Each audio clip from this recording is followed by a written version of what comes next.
So today we are going to talk about software license agreements. And during this, you can say the tenure of the video, we are going to talk about what is software license, different type of software licenses, and you can the various clauses which you have to take care of, or you can say you have to look at time of reviewing or negotiating a software license agreement. So let's start with what is the software license.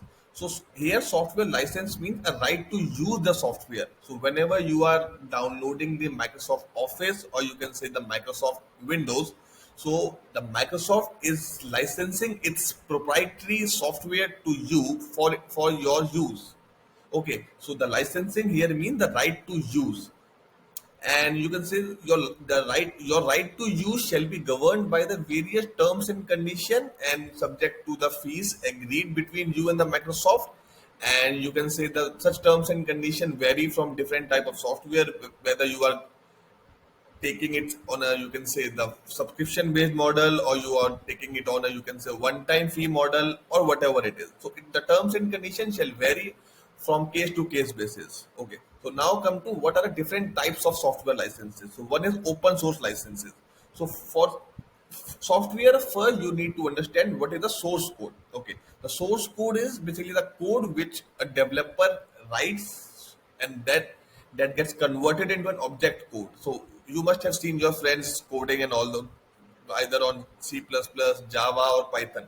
That language which computer can read is the source code. Okay, so now coming back to software licenses. So there are three types of licenses. One is open source, one is proprietary, and one is permissive. So coming to open source, the open source licenses, or you can say the open source software, are freely available. Their source code are also freely available. You can use the open source software according to your own wish, or you can say you can modify them, you can reassemble them, you can use them to create a new software. You can edit the source code, or whatever you want to do, you can do it with the open source software.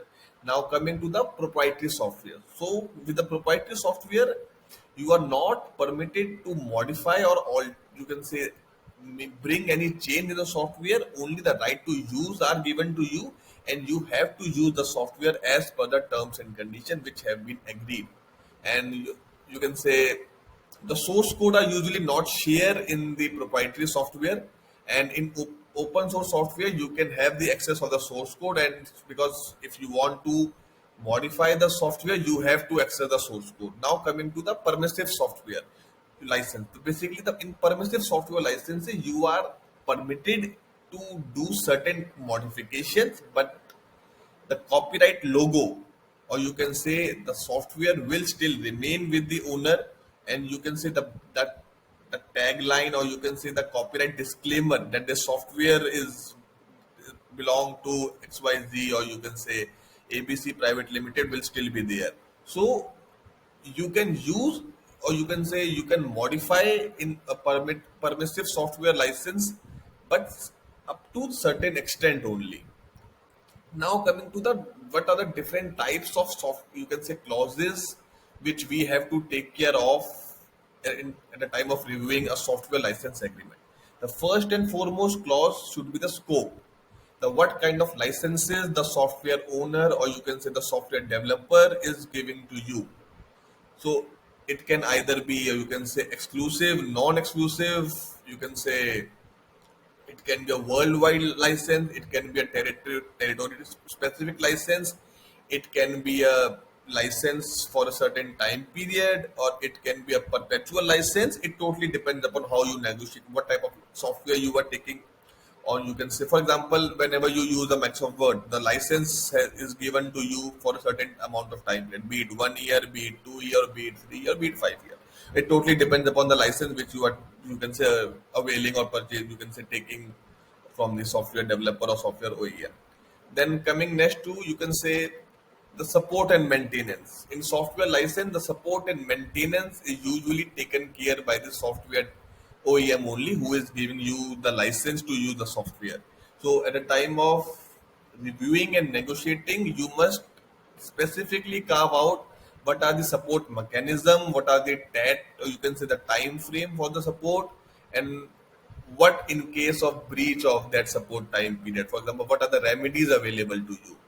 Then the third will be the limitation of liability. Okay, so always if you are representing a software, you can say the software licensor who is giving the license to a company, so your liability, you shall always limit your liability, and you will always try to limit your liability. And you can say that you will not be held liable for any kind of indirect damages or punitive damages or exemplary damages, and you will always have to mention, or you can say you should also always mention that you shall not be responsible for the bugs in the software, or you can say the indirect damages caused for the non performance of the software, or you can say that your liability shall always be limited to the amount of fees paid received by you. Okay, so if I talk about the limitation of liability, if you are the recipient side, or you can say the software licensee, most of the time the software licensor will not negotiate on their standard terms and condition, because the most of the time I have seen that the terms and condition for software license agreement are pretty standard, and what many of the clients do not accept any changes in these terms and condition. Then coming to the fourth point will be the, you can say, disclaimer. So software licensor will always disclaim few things. For example, fitness for a particular purpose, then merchantability, the error freeness, because they cannot assure you that their software will be functional at all the time.